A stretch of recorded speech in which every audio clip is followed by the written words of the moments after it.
大家好，欢迎大家观看今天的节目。佛教说身内外四大不调能生404种病，而修禅定得法者可以去除和治疗404病。智凯大师在《释禅波罗蜜次第法门》卷宗4中如此说道：夫坐禅之法，若能善用心者，则404病自然差矣。根据佛经中的说法，能将疾病分为4大不调：一是劳累过度，二是饮食不节，三坐禅不得法，四是鬼魔所侵。另外还有业病6类，因过度劳累和饮食不节所致病，以药物治疗为宜，并需注意保养身体，调节饮食。因坐禅不得法所生的禅病，用药物治疗效果多不佳，还需通过修禅定以正确的方法对治才能痊愈。鬼魔所致病在症状上主要指疫病一类，这种病需身观利己大神咒才能治愈。身观、持咒实际上也都是坐禅中自修或由大法师给予治疗。业病是指因不善的行为所引生的必然果报，指的是医药无法治愈及各种不健康的心理因素所致的病。这类病需内修观，外忏悔。内修观属禅定，外忏悔实际上是一种解除精神负担的心理疗法，也需由佛医师或大法师给予特别治疗。总的来看，佛学虽说禅定有治病之效，但主要还是倾向于用药物治疗。而且佛教认为病从根本上说是业报，是人生所难免的，甚至成佛也未必能完全无病。佛教史料并非忌讳说释迦牟尼也有背痛等病，许多定功高深的高僧，乃至如藏传佛教认为是活佛的人，有时也会有病，在佛教看来也是完全正常的。大乘佛经中认为，说修学佛道可以把今生后世应受的罪果报转变为现前的小病小灾，因此修禅者有病完全可以被解释为修得好的表现。而汉传佛教禅宗等则以病苦为良药，作为磨练道力的良机，一般不专门修禅定去治病。当然，这种不以病为病的超脱态度，从另一意义上来说，正好是一种最高深的禅定治病法。那么如果能以禅定来治病，是否需要满足什么前提条件呢？对此，摩诃止观卷8中这么说道：以禅定治病，根据人有病轻、病重等差别，见效有顿、渐、迟、速之意。但只要方法得当，并具备10个条件，没有不见效者。这10个条件为：一、信，确信按正确方法修禅必能治我此病，这是能见效的先决条件。二、用，实修禅定。三、勤，须于每日早晚专精修禅，每次以身上除危害为度。四、恒，持之以恒，不要间断。五、别病，先须正确判断病因，识别病症。六、方便，根据病情灵活运用治疗方法，可请现代医生用药物或请佛医给予治疗，不应死执一法。七、久行不懈，坚持治疗直到病除。八、取舍，善于辨别损益，有效则行之，无效是止而不修。九、善养护，除修禅外，还应善于保养，慎饮食，避寒热，不犯禁忌。十、知遮障，不随便把坐禅中的境界和疗效向人宣说。以上10个条件，除了知遮障外，其余皆与中医学气功所说的一致。明白了禅定治病的10个条件，接下来我们再来说说用禅定治病的6种方法。第一种是修止法，修止法就是一手由陀那即丹田。摩诃止观卷8中这么说道：丹田是气海，能所吞万病，若止心丹田，则气息调和，故能愈己。此法能治百病，又能发诸禅，是一种很好的修治门径。一手丹田能治胸肋痛、背履疾、肩颈痛、心热懊恼、烦不能食、心颈痛、脐下冷、上热下冷、阴阳不和、咳嗽等病。第二种是一手双足。摩诃止观卷8中这么说道：常止心于足者，能治一切病。这是因为人脑和五脏都在下半身，一般人平常气血多随思虑而上行，易使下身气血虚亏错乱，生种种病。但若意手足，气血随意念下行，可令五脏安和，阴阳平衡，尤以治恍惚傲闷此种病疗效最佳。而意手足三里穴还能止痛，若手之犹不能止，可转而一手二足大拇指横纹。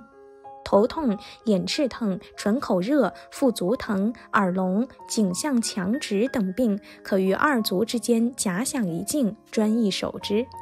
若因此而致腰足疾痛，可臆想二足下有一丈深的坑，一手坑底便能止痛。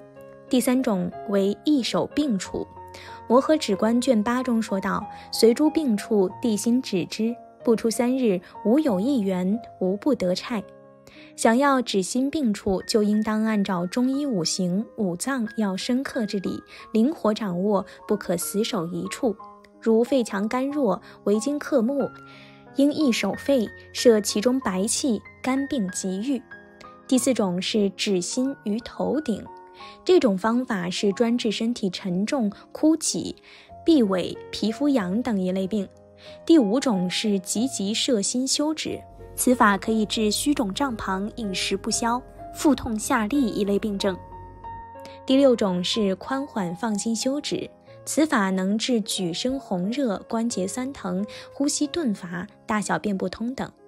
大乘佛教本以医方明及医药学为修学菩萨道必须通达的五明之一，以医药布施、度人济世为重要的修行。但自中唐以后，佛教以禅净二宗为主，追求于当世解决生死问题。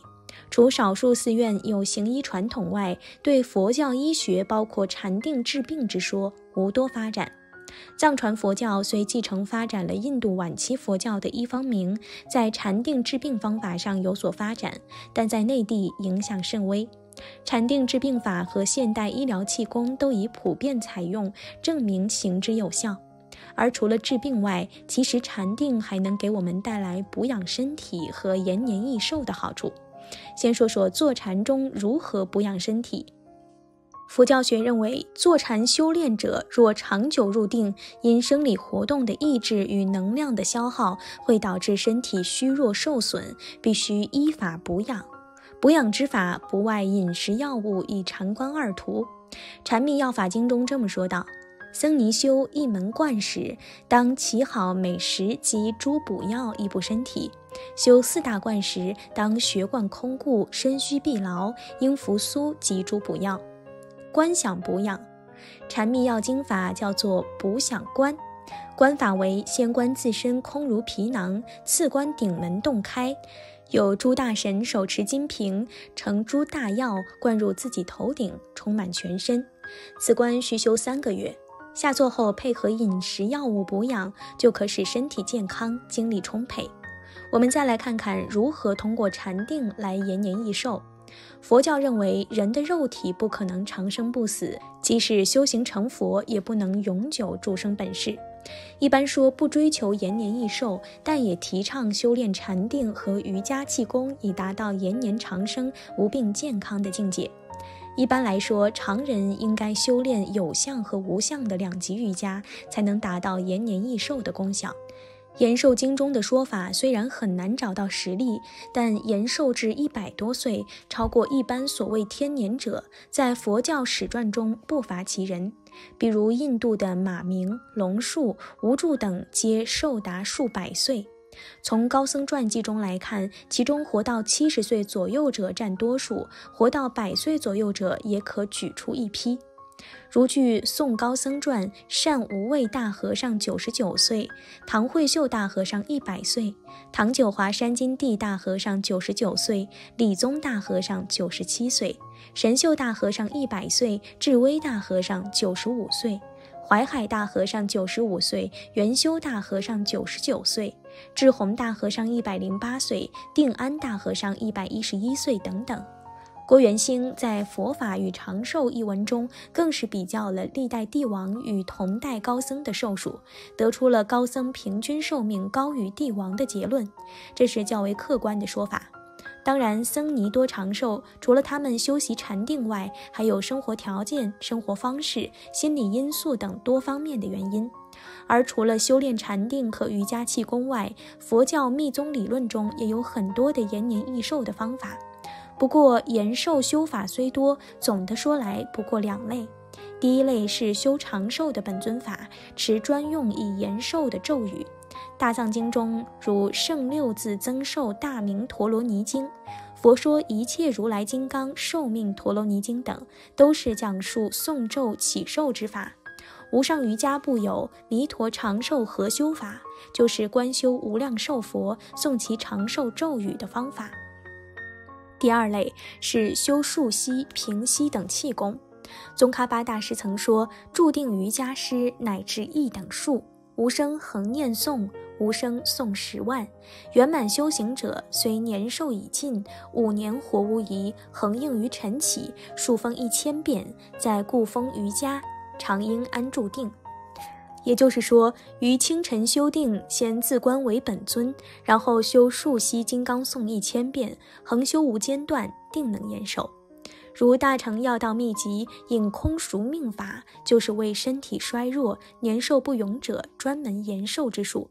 其法为于清晨能见手纹时，做7支坐，观想东方清气从口中入，随之咽津，观清气流注全身。每日恒行无缺，即垂死之人也可延寿5年。从中医学理论和道教气功的观点来看，这是由于卯时东方阳气出生之时，用气功的方法吸收天地少阳之气，可以用来补充身体中的生命活力。除专修延年益寿之法外，佛教密宗认为修炼一切本尊法，有以修炼气、脉、轮之法达到一定层次时，也可以产生延年益寿之功效。禅定本身并不神秘，也不遥不可及，关键还是看我们能否掌握其中要诀。小编希望通过今天分享的内容，帮助大家解开心中对佛教者多长寿这件事上的疑问，修行更上一层楼。好了，今天的内容就和大家分享到这儿了，我们下期节目再见。